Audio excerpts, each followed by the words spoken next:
El presidente de la República lo ha dicho una y otra vez. La mejor política exterior es la política interior. Y es tiempo de reflexionar al respecto, ahora que están muy recientes la gira por Centroamérica y el Caribe y algunos de los desencuentros que ha protagonizado este gobierno con los Estados Unidos, con Europa y con algunos otros países. Es un tema para tratar a fondo. Pues damos inicio a esta emisión de A Fondo precisamente para vislumbrar este panorama de la política exterior mexicana a propósito de la gira que realizó el presidente de la República en el marco de esta, pues digámoslo así, presión del gobierno de los Estados Unidos para frenar los flujos migratorios hacia la parte norte del continente americano y precisamente para tratar este y otros temas relacionados con el manejo de la política exterior mexicana es que vamos a abordar tanto este tema como algunos otros con nuestros invitados. Por supuesto, voy a darle la bienvenida y con mucho gusto saludar a Stephanie Enaro, presente en este programa, y por supuesto también a Miguel Ruiz Cabañas, director de la Iniciativa sobre los Objetivos del Desarrollo Sostenible del TEC de Monterrey. Ambos, bienvenidos sean a esta emisión de A Fondo. Muchas gracias. Muchas gracias. Muy buenas tardes. Bienvenidos. Y Muchas como es gracias, costumbre, estamos segmentando esta emisión en 4 rubros principales que tienen que ver primero con los viajes que ha hecho al exterior el presidente de la República, la gira por Centroamérica y el Caribe.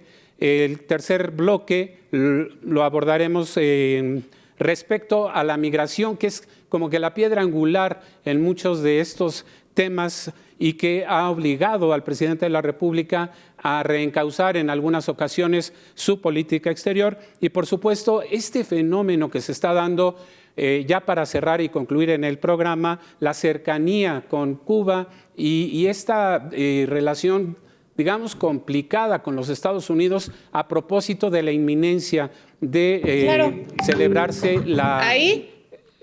celebrarse la cumbre americana en los Estados Unidos precisamente, y que ha sido motivo de un desencuentro con el presidente que encabeza Joe Biden.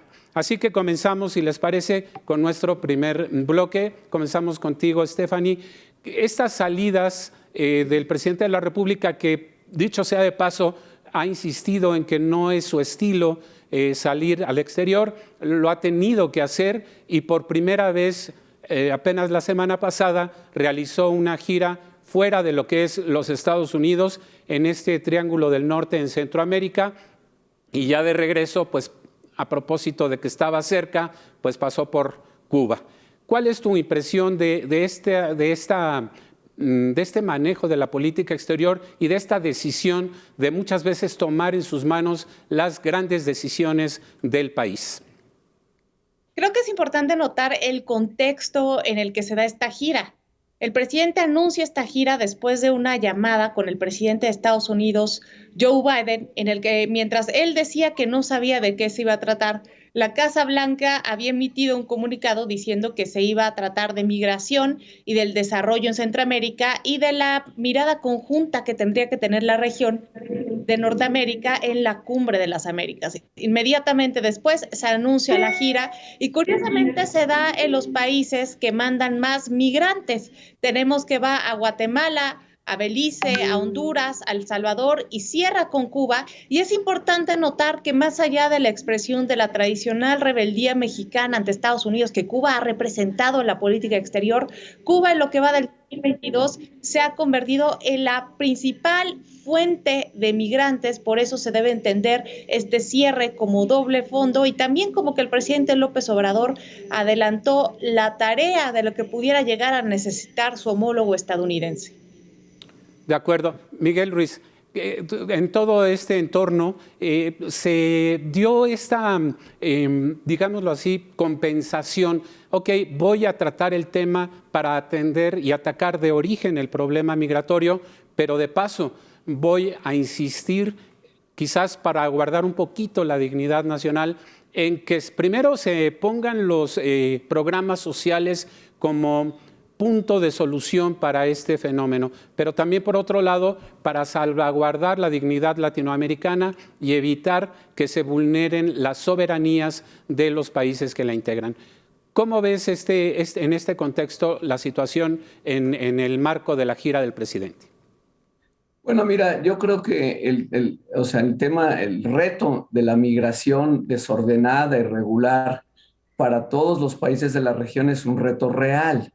Es un problema real que está alimentado, por una parte, por la demanda creciente de mano de obra en Estados Unidos, causada por la propia recuperación económica, y por otro lado, por la falta de oportunidades en países el norte de Centroamérica, Guatemala, Honduras, El Salvador, ligado a la inseguridad, y también pues, la falta de suficiente crecimiento en México.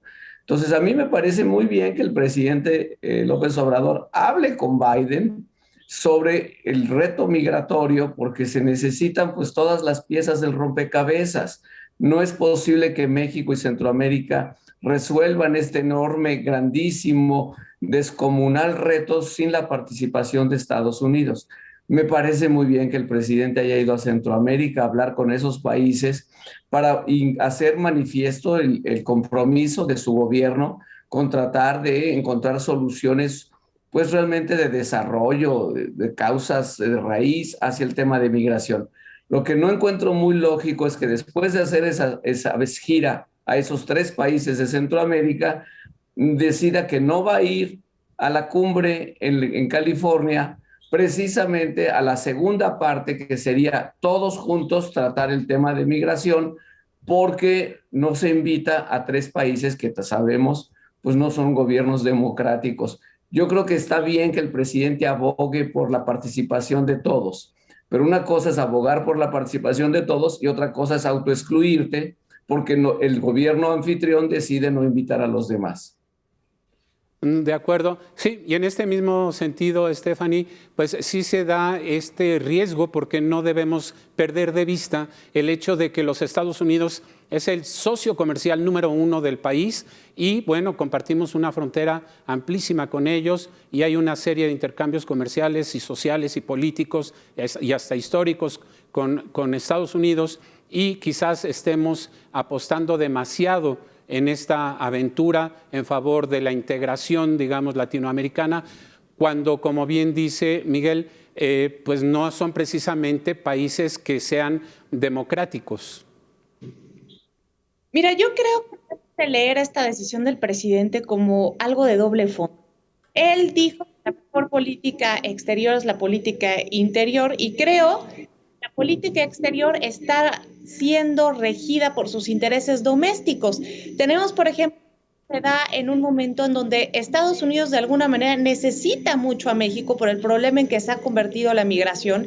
En el 2021 fueron interceptados 7 millones de migrantes a la frontera norte y esto ha ido aumentando lo que va del 2022. Es un año electoral, es un año complicado para Biden, para los demócratas que podrían perder el Congreso en noviembre y de alguna manera él sabe que lo necesita y está capitalizando este momento para tener espacio de negociación porque es evidente que Estados Unidos le va a pedir algo a cambio a México en esta materia. Después puede funcionar muy bien como un distractor de los problemas domésticos.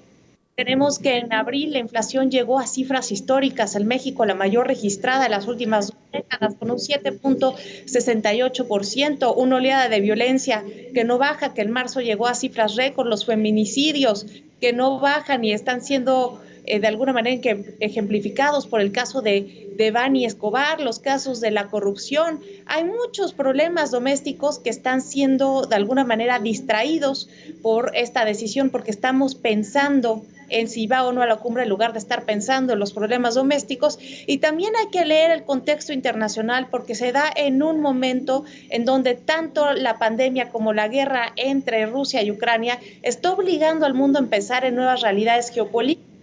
De manera paralela al presidente López Obrador, hablando de una unión latinoamericana, en Cuba, que solamente puede funcionar en términos políticos porque la geografía y la economía de esta región no son complementarias. Vemos a Emmanuel Macron hablando en Francia de la Unión Europea, que debe evolucionar a ser una unión política europea para poder incluir a Ucrania. Y es que el mundo está pensando en nuevas piezas del rompecabezas que puedan encajar en los huecos que dejan Ucrania y Rusia, pero también que puedan darles una mayor cohesión, porque se ha visto que en tiempos de emergencia las potencias solamente piensan en las mismas, y lo vimos recientemente con el caso de las vacunas. Sí, de acuerdo. Y no sé, aquí viene a mi mente el momento en el que como presidente electo, Andrés Manuel López Obrador abre las puertas de México a los migrantes, dice que es una nación libre, amiga, que puede ofrecer visas de trabajo, y acto seguido, ya en la presidencia, vienen estos flujos migratorios y hubo una consecuencia, y todos la conocemos, cuando el presidente era Donald Trump, que amenaza con la imposición de aranceles a todos los productos mexicanos, si es que no se frenaban estos flujos. Se hace una negociación intensa, incluso se presume el éxito de esa negociación obligada, y a lo que voy es, Miguel Ruiz Cabañas, ¿esto no puede causar una reacción semejante de los Estados Unidos, todo este ruido que se está causando en la relación bilateral? Bueno, mira, yo creo que el presidente López Obrador tiene una clara afinidad, lo dice, no lo estoy interpretando, él lo afirma con Cuba, con Venezuela, con Nicaragua, y él insiste que estos países deben de ser invitados a la Cumbre de las Américas. Yo entiendo el argumento de Stephanie de que hay un tema de distracción, pero sí creo que se están afectando los intereses nacionales importantes de México, porque el tema migratorio realmente está haciendo crisis, y seguramente va a ser más crisis este año. ¿En dónde? En el territorio mexicano. Yo pensé que el presidente había ido a Centroamérica para crear un consenso de los 4 países y crear una especie de frente común frente a Estados Unidos para decirle, pedirle, exigirle a Estados Unidos que se llegara a un consenso regional de cómo manejar el tema de los flujos migratorios.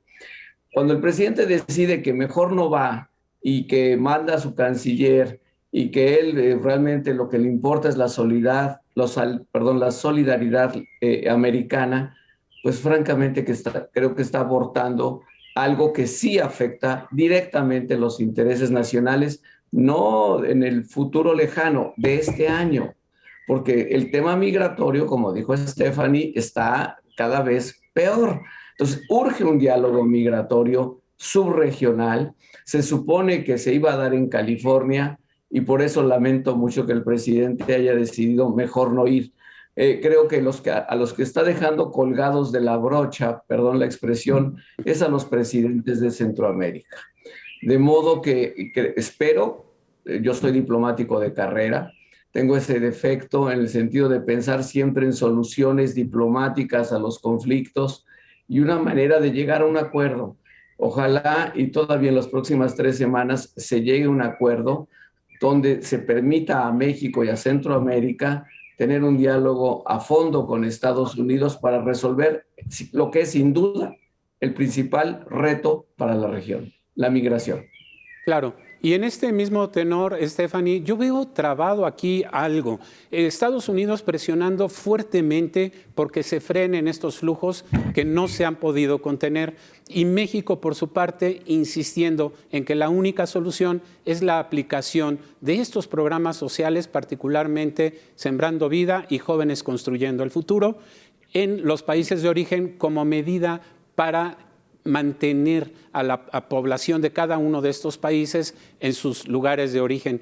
¿Qué está pasando? ¿Cómo destrabar esta parte para que efectivamente haya un resultado concreto y se cumpla con este propósito de regular más o disminuir al máximo los flujos migratorios?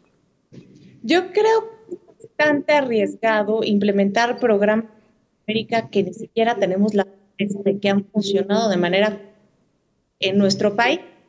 Ahora, no podemos solucionar la migración solamente dando dinero, dando parches, que es dinero que se queda en las cúpulas, no llega a los estados. Ya se ha visto de aquí, es lo que pasó con la visita del presidente de El Salvador. Se le dio dinero para implementar Sembrando Vidas, ningún registro evidentemente se haya implementado. No sabemos con ese dinero país al que no le da dinero. Ahora, lo que tenemos es que esta migración está ligada a lo que está pasando en el contexto internacional. Estamos que en el mundo estamos con la inflación por los cielos, en México, en Estados Unidos, en Centroamérica. Eso hace más difícil la vida. Te pongo el ejemplo en Cuba, que es de donde más migrantes están saliendo en este momento. Los alimentos han aumentado su precio en un 70%. Es imposible vivir. Creo que más que implementando programas que son insignias de un gobierno, lo que se está pensando es cómo se van a componer de alguna manera las cadenas de suministro para que la inflación pueda bajar. Quería pensar en ejemplos de reordenamiento territorial que hizo la Organización de Naciones Unidas en Honduras con las zonas económicas especiales, porque ya hemos visto que lo que se ha aprobado no funciona. Son tiempos de pensar diferentes y requiere soluciones diferentes. Con este pensamiento diplomático, Miguel, ¿cuál sería entonces una posible solución a este grave problema? Y digo grave porque así lo ha hecho ver Washington a México, de frenar los flujos migratorios. Ok, no les estés dando dinero que a lo mejor ni siquiera es dinero bueno, sino alguna solución alterna. ¿Cuál pudiera ser desde el punto de vista diplomático?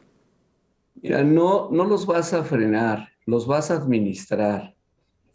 Una parte es, desde luego, tratando de llevar más inversión a Centroamérica, al sur de México o al norte, en fin, traer más inversión a toda la región. Sí es una manera de hacer las cosas.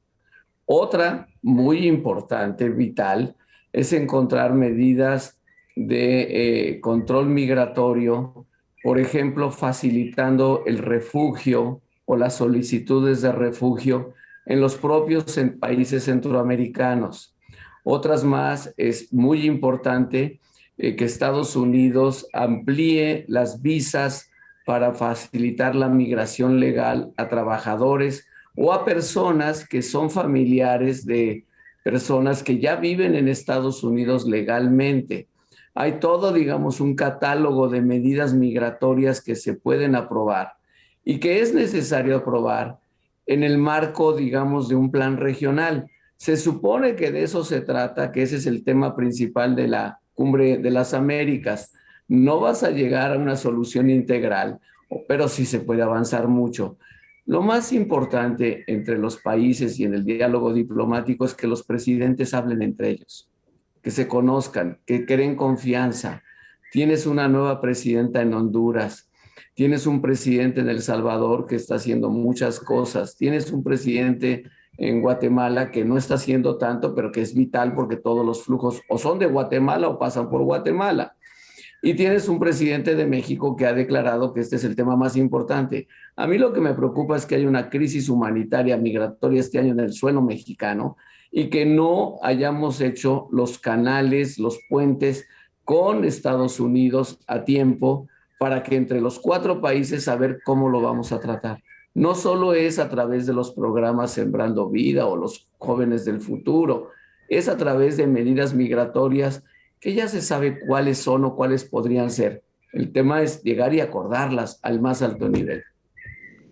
Y otro punto, ahora que mencionas esto, otro punto, Stephanie, Miguel, es justamente que el presidente ha subrayado el tema de la necesidad que tiene Estados Unidos de mano de obra mexicana y que le consta que le hace falta a los Estados Unidos. ¿Esto cómo se canaliza? Eso es muy importante porque hemos visto que lo que va del año, en el primer trimestre, la economía de Estados Unidos decreció. Y esto tiene que ver en gran medida con la escasez de mano de obra. Se ha frenado el flujo por la pandemia y le faltan aproximadamente 2 millones de manos para poder tapar los huecos que necesita su economía para volver a ser igual de dinámica que siempre. Entonces creo que es necesaria la migración regulada y ordenada. Estados Unidos lo necesita en un momento en donde no puede darse el lujo de tener una economía estancada porque China ya está muy cerca. Tenemos, por ejemplo, registrado que para el 2028 China va a ser la economía más grande y en estos momentos Estados Unidos no puede darse el lujo de perder. En este sentido, yo preguntaría nada más por la comunidad mexicana que hay en los Estados Unidos actualmente, ¿no es suficiente? Es decir, creo que solo California tiene más mexicanos que prácticamente todos los estados de la República Mexicana, exceptuando la Ciudad de México.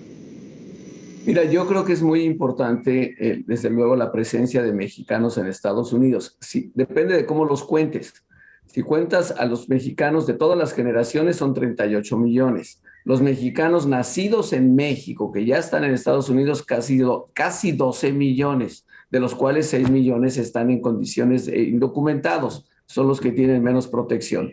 Pero aún así, como dice Stephanie, se necesita mano de obra que llegue a una serie de posiciones.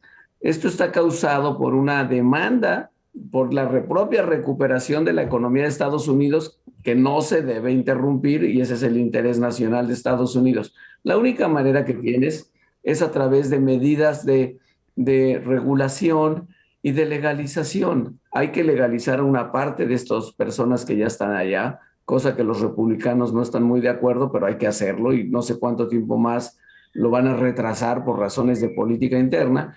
Pero al menos hay que facilitar más visas de trabajo para que las personas no migren en forma indocumentada, exponiendo la vida, exponiéndose a los grupos del crimen organizado que se dedican al tráfico de personas.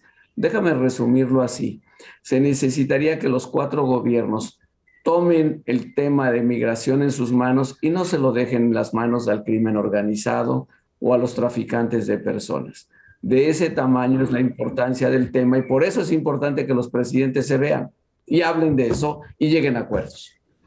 Pues yo escucho con mucho interés a los expertos como ustedes en estos temas y realmente pues se ve práctico, se ve, digamos, viable este cúmulo de posibles soluciones y sin embargo vemos a un gobierno mexicano ubicado y centrado en el mismo discurso del principio.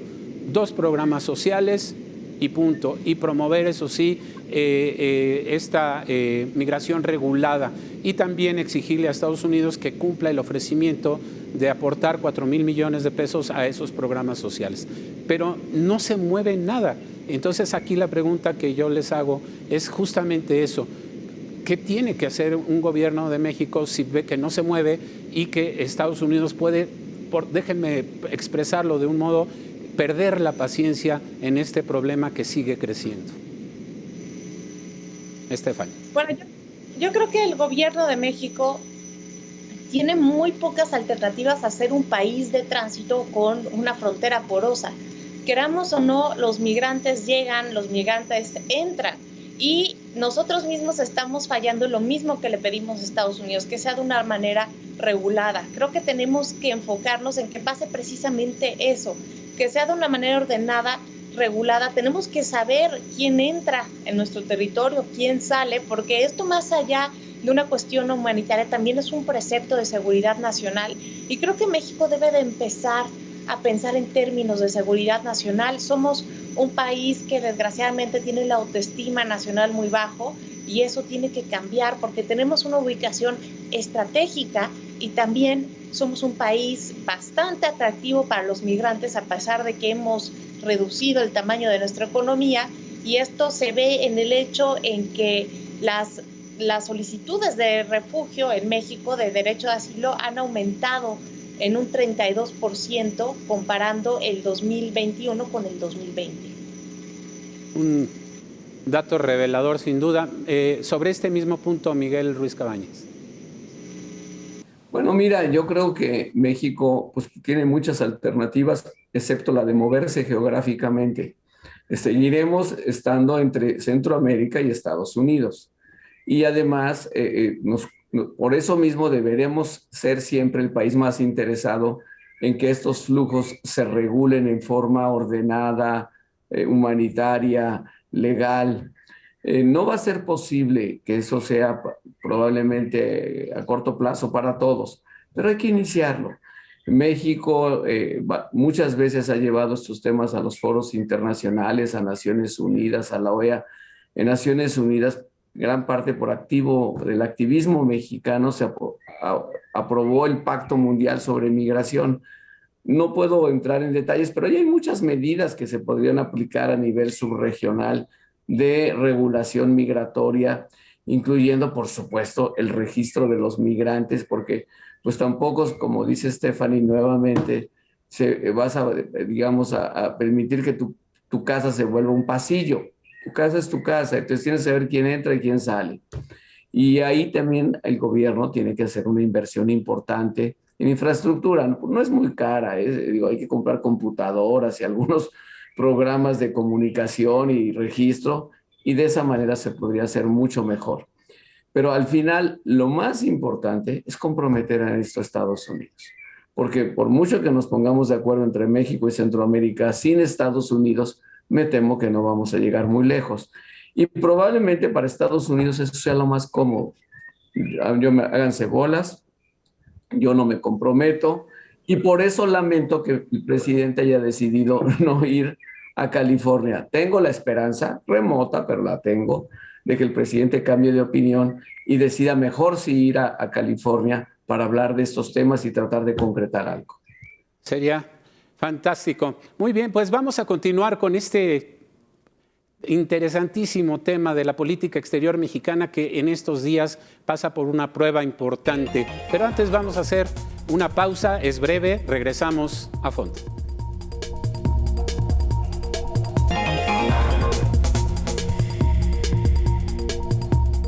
Continuamos con esta mesa de análisis de la política exterior mexicana. Tengo el gusto de estar acompañado de Stephanie Enaro, experta en temas de geopolítica, y de un reconocido diplomático como es Miguel Ruiz Cabañas. Y me da mucho gusto incorporar a esta mesa a un gran amigo y compañero, analista también internacional, Juan María Naveja. Juan María, muy buenas tardes. Hola, ¿qué tal, Gastón?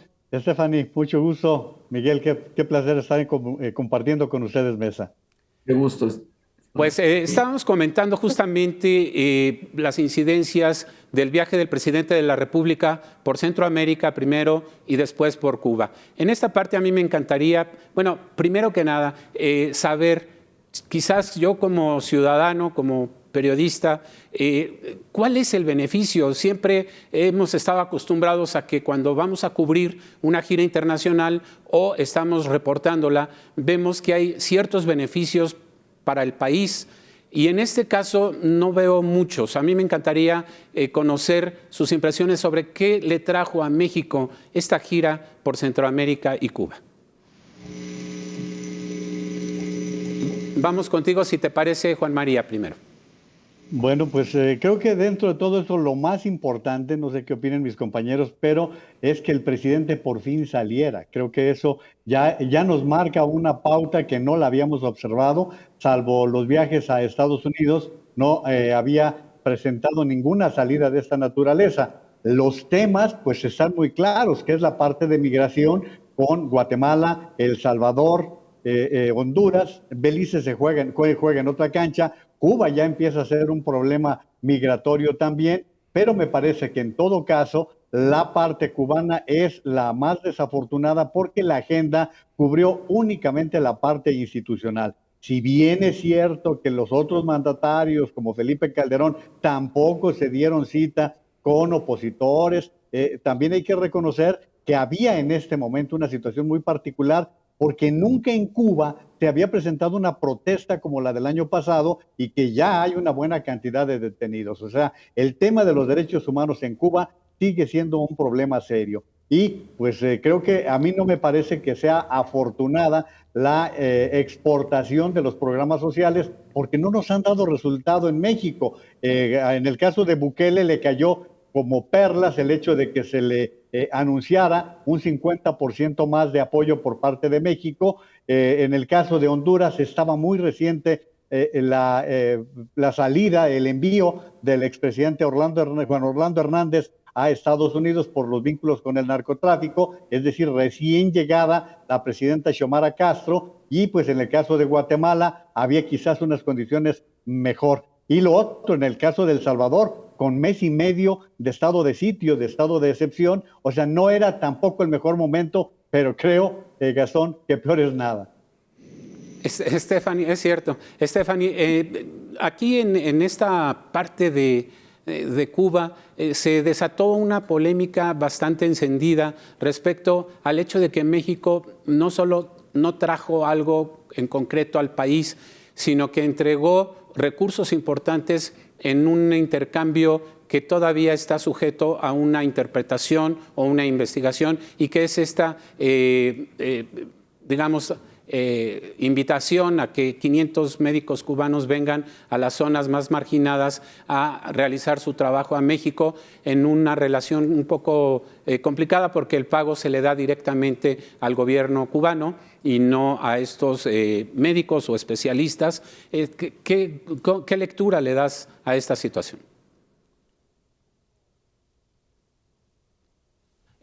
Tenemos un problema con tu audio. Si nos permites un segundo, aquí ya estamos. Adelante. Un tema complicado, Gastón. Primero que nada, porque nos puede meter en problemas con la relación bilateral en Estados Unidos.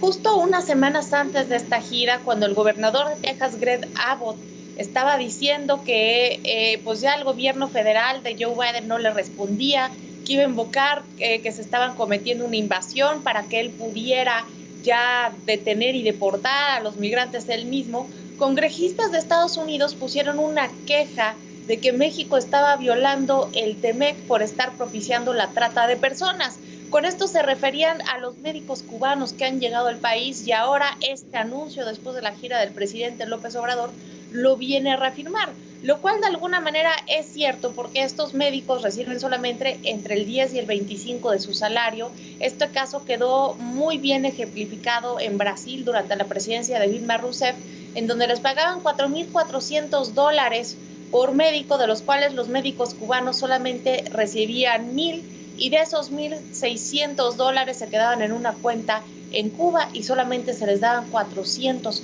para sus gastos, aparte de que no podían traer a su familia consigo. Entonces, obviamente, son condiciones inhumanas que también tienen que ser tomadas en cuenta, como se han dado en los casos de Venezuela, por ejemplo, que muchos agentes del Servicio de Inteligencia de Cuba llegan infiltrados en estas misiones médicas, por así decirlas, y se dedican a desarrollar los servicios de espionaje y a sentar las bases organizacionales de la estructura social propia de la isla. Entonces son temas complicados que ya hemos visto cómo sucede en América Latina. También Argentina ha sido otro de los países que ha recibido más médicos cubanos, y definitivamente es un tema polémico, porque aquí en México tenemos muchos médicos muy bien calificados y muchos de ellos están desempleados. Entonces, en lugar de estar fomentando el empleo del talento nacional, se está trayendo talento de otros lados para fomentar a una dictadura que viola los derechos humanos de una manera que aquí en México pues hemos luchado enérgicamente para que no se repita. Miguel Ruiz, ¿estás de acuerdo entonces que hay un mensaje, un símbolo del hecho de que, ok, voy a Centroamérica a tratar de frenar los flujos migratorios, pero me regreso por Cuba para refrendar mi solidaridad con un régimen que no es precisamente amigo de los Estados Unidos? ¿Hay un mensaje, un simbolismo? Sin duda lo hay, y yo diría, digamos, vamos a 3 puntos. El primero es, desde luego, el presidente López Obrador tiene una enorme admiración y yo diría una nostalgia por la Revolución Cubana de los años 60 y 70, como si el tiempo no hubiera pasado. Y la verdad es que de esa Revolución Cubana hoy pues son 50 años. Entonces hoy tenés un régimen político en Cuba totalmente anquilosado.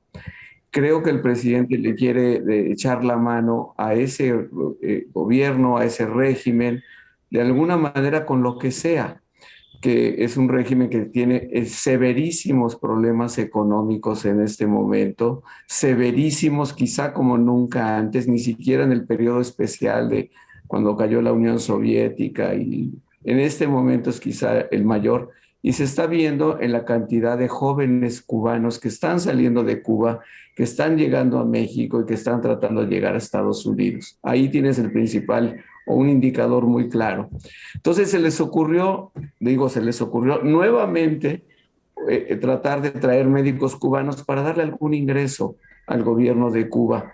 Yo lo lamento porque ya está denunciado a nivel internacional que estas brigadas de médicos cubanos son en sí mismas un caso de tráfico de personas, de trata de personas. ¿Por qué?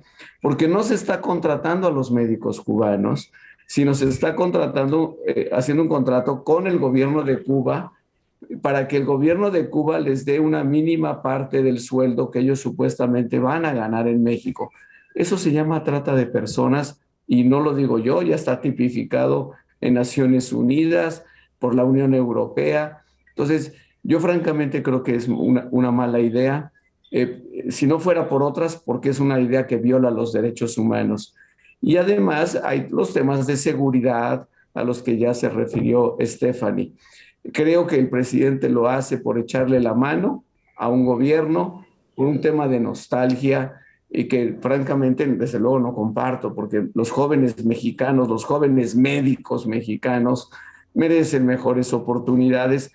Y aquí sí es el típico caso de candil de la calle o candil de Cuba y totalmente oscuridad con el sector médico mexicano. No es justo, no se debería de hacer, sinceramente no se debería de hacer si es un gobierno humanista como pretende y afirma ser el gobierno de México en este momento. Más allá de eso, me parece que haber ido a Cuba, pues fue a darle literalmente un abrazo, pero que lo más importante de la gira sigue siendo Centroamérica. Espero que esa parte se recupere. Creo que haber ido a Cuba en este momento con esos mensajes, le estás dando dos mensajes. Te estás poniendo del lado de Trump, porque estás de alguna manera debilitando a Biden, y por otro lado, pues de alguna manera te estás poniendo del lado de las autocracias en el mundo. Eso no es el mejor interés mexicano en este momento. Leía, Juan María, un análisis en el sentido de que Venezuela hizo una suerte de negociaciones semejantes con esta de los médicos cubanos y bueno, pues todos sabemos el final de esa historia, qué pasó con Venezuela en ese afán, como dice el maestro, pues de ayudar a un régimen cubano que pues de momento pues, cobró sus millones de dólares y enseguida pues salvó una parte del trayecto. ¿Puede correr México una suerte parecida? Pues lo que sucede es que en el caso de Venezuela le tocó a Cuba la parte de las vacas gordas, el tiempo en que Venezuela tenía grandes ingresos por la vía petrolera. Y esto llevó a que hay un cálculo muy conservador de que hubo 9,000 supuestos médicos cubanos, como decía Stephanie, hay que decirlo, pues son para preparar comunidades de base, a eso los mandan. Fue lo que estuvieron desarrollando en Venezuela, este tipo de grupos que son más ideológicos que otra cosa. Entonces, en el caso de Venezuela, eso fue lo que se desarrolló, aparte de que había una vinculación total. Recordemos que durante su ya etapa final, Hugo Chávez fue atendido en Cuba. Él fue atendido del cáncer que lo llevó a la muerte en muchos momentos en la isla. Ahora bien, yo entiendo, Gastón, la desesperación, y creo que Miguel es hasta generoso, la desesperación que ellos deben tener como profesionales del Servicio Exterior Mexicano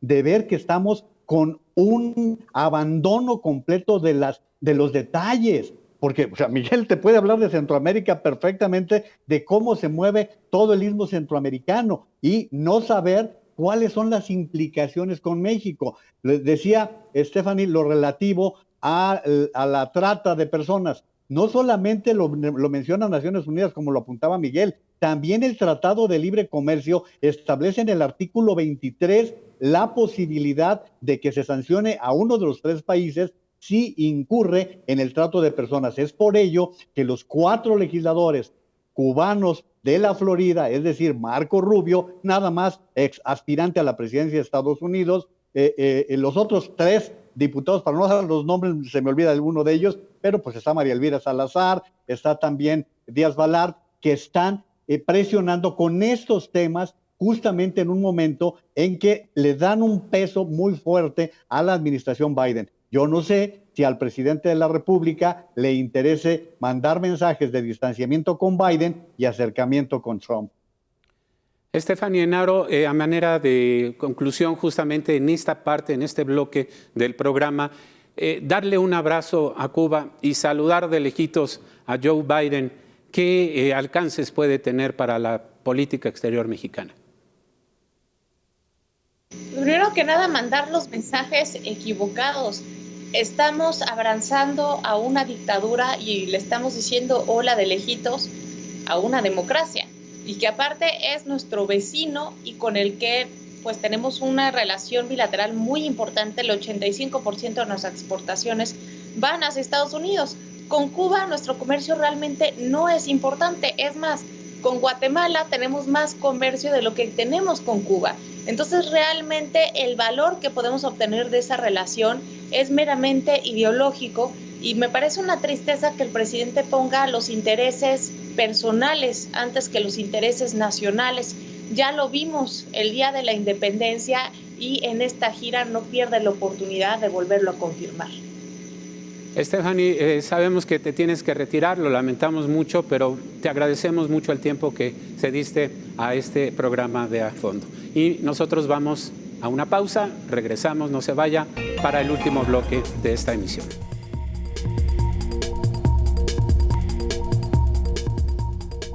Continuamos con esta emisión de A Fondo, hablando de la política exterior mexicana y la prueba de fuego que enfrenta en estos días, cuando falta escaso un mes para la Cumbre de las Américas.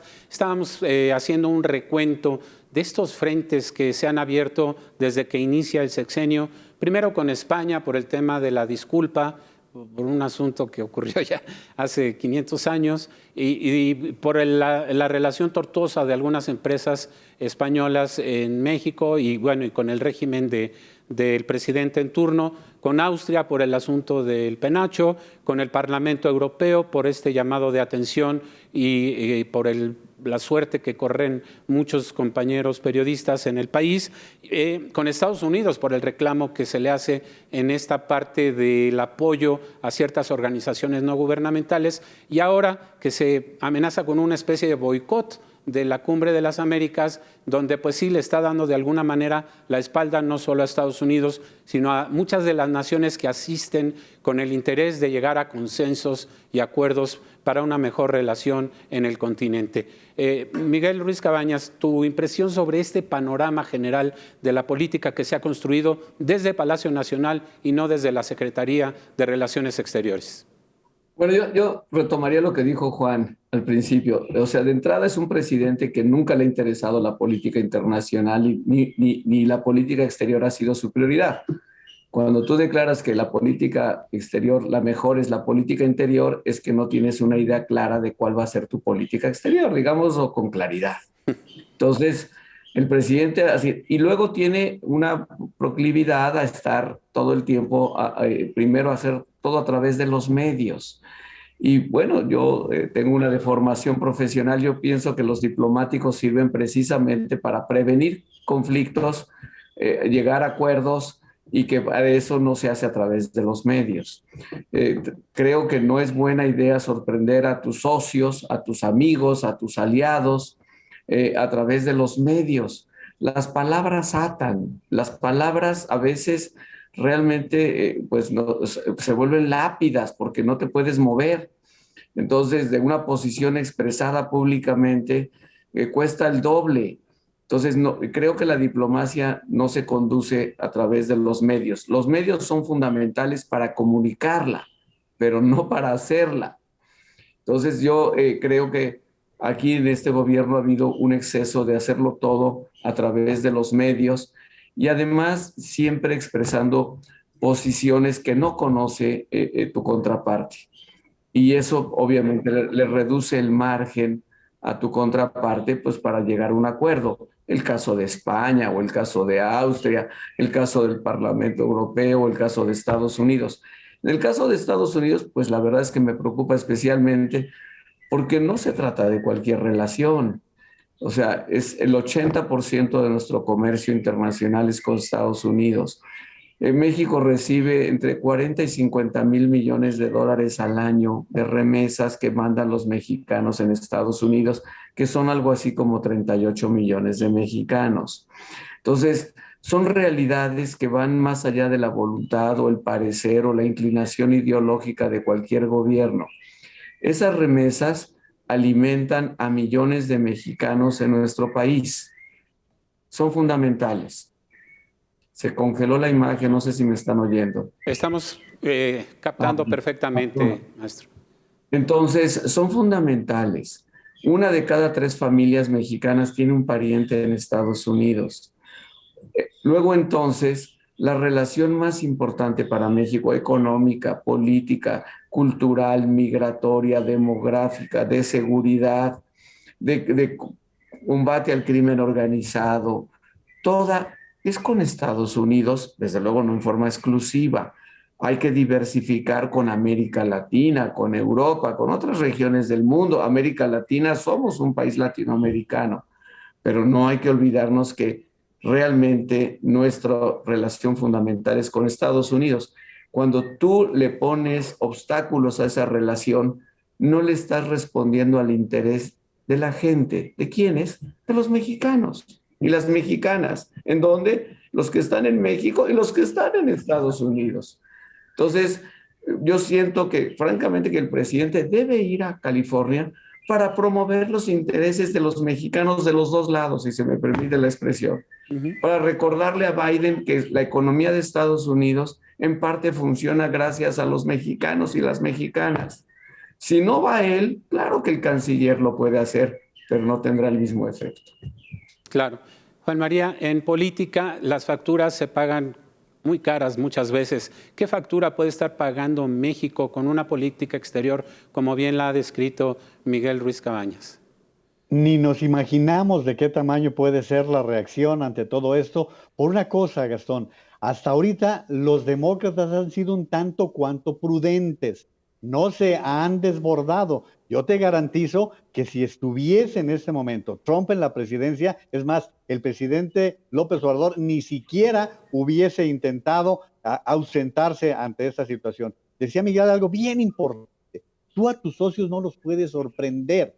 Tú no puedes gobernar a base de sorpresas, menos de ocurrencias. ¿Qué debieron hacer si traía esta idea el presidente? Sentarse a revisar las condiciones, analizar en primer lugar qué representa para el presidente Biden invitar a Maduro, a Díaz-Canel y a Ortega para su propia administración. ¿Qué significa en este momento en que en el Partido Demócrata hay un bloque que lo consideran socialista, aunque en Estados Unidos el socialismo realmente no existe? Son problemas muy serios para el presidente Biden. Ahora lo tienen una trampa, Gastón. En este momento están ante una trampa porque el presidente Biden, la única posibilidad que le queda es o posponer la Cumbre de las Américas o de plano cancelarla. Por lo que ya desató el presidente de México, porque ya no es solamente México y los 15 de CARICOM, ya también es Bolivia, ya dijo Bolsonaro que no va, es decir, está presentándosele un problema muy serio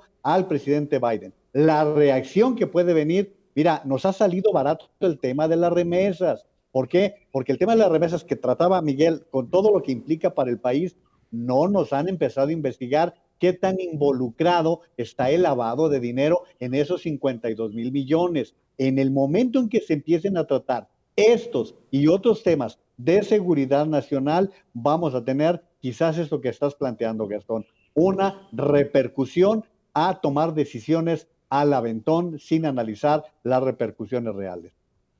Miguel Ruiz Cabañas, ya a manera de conclusión y de cara a esta cumbre de las Américas, pues ya escuchamos que lo recomiendas y creo que tu voz pesa mucho en este sentido. Ojalá llegara hasta donde tiene que llegar, pero ¿por qué es tan importante esta cumbre de las Américas en un momento como el que vivimos en la era post-COVID? ¿Qué representaría para México? ¿Qué ventajas nos dejaría como nación? Mira, el continente americano siempre ha estado dividido, y hay que decirlo con claridad, entre dos esquemas: el panamericanismo, que incluye a Estados Unidos y América Latina, y solamente el latinoamericanismo, o sea, los latinoamericanos sin Estados Unidos ni Canadá. La Cumbre de las Américas es un espacio privilegiado de los países latinoamericanos para tener una conversación de igual a igual con Estados Unidos. Ese es su valor. Los valores de estas cumbres, más allá a veces del tema formal que se vaya a analizar o la de la declaración política que se vaya a emitir, permite a los jefes de Estado, jefes de gobierno, sentarse y conversar con el presidente de Estados Unidos y el primer ministro de Canadá y hacerles ver, y ellos también hacernos ver, pues las cosas que tenemos inexorablemente, digamos, de intereses comunes. Y en ese sentido, México siempre es el país bisagra, si se me permite la expresión. El país que une América Latina con Estados Unidos es México. Geográficamente, demográficamente, por los millones de mexicanos que están en Estados Unidos, de la población de los hispanos, que es la que más crece en Estados Unidos, hay que acordarnos, el 70% son mexicanos. Por eso esta cumbre se celebra en Los Ángeles, California, por la enorme presencia de mexicanos en California. Entonces, o aceptamos lo que somos como país y que somos ese país latinoamericanísimo, por supuesto que no lo vamos a dejar de ser nunca, pero somos un país latinoamericano ubicado en América del Norte, que comparte más de 3,000 kilómetros de frontera con Estados Unidos, con todos los intereses económicos y todos los vínculos que ya dije. No puedes ignorar eso por razones ideológicas o porque tienes otras inclinaciones o simpatías nostálgicas con el pasado. No debes hacerlo. ¿Por qué? Porque no le está sirviendo a los mexicanos. Juan María, tus conclusiones. Bueno, mira, abundaría a lo que decía Miguel, y lo recordaremos los tres, es que cuando estaban fuertes Brasil y Venezuela, incluso Bolivia, veían a México diciéndole: tú eres de América del Norte, tú no correspondes a esta parte del continente. Ahora que estamos viviendo circunstancias distintas, pues nos ven de otra manera. Ahora, yo no sé qué piensen ustedes, pero yo tengo la impresión de que al presidente López Obrador no le gustan estos escenarios. Ya no fue a la cumbre de los 20. De toda su administración, casi en 4 años, solamente ha tenido lo del CELAC. No ha tenido una reunión en donde tenga que escuchar a 10, 20 o 30 mandatarios y que él tenga que esperar su turno. A él le gusta encabezar los movimientos. Me da la impresión de que encontró la salida ideal para no estar en Los Ángeles con todo lo que representa para el país una ausencia en una cumbre que cerraría diciendo esto, Gastón. El tema medular con que arrancó Biden es el tema de la democracia. Tú no puedes hablar de democracia cuando tienes a 3 dictadores en la misma mesa, ¿verdad? Claro. Pues de esta manera llegamos al final de A Fondo. Les agradezco muy cumplidamente a Miguel Ruiz Cabañas y a Juan María Nadeja por su participación en este espacio. Y también lo invito a continuar con la programación de Mega Noticias. Esta vez les invito a que continúen con Joely Ramírez. ¿Qué nos tienes para esta ocasión, Joely? Hola, Gas, un gusto saludarte a ti y al auditorio. Vamos a platicar en minutos con la gente que integró este documental muy importante a propósito de las desapariciones en territorio mexicano. Te nombré en silencio, y también vamos a platicar, por supuesto, del tema del día, así que los esperamos en minutos. Interesantísimo, nos quedamos contigo. Gracias, Gas, vamos a hacer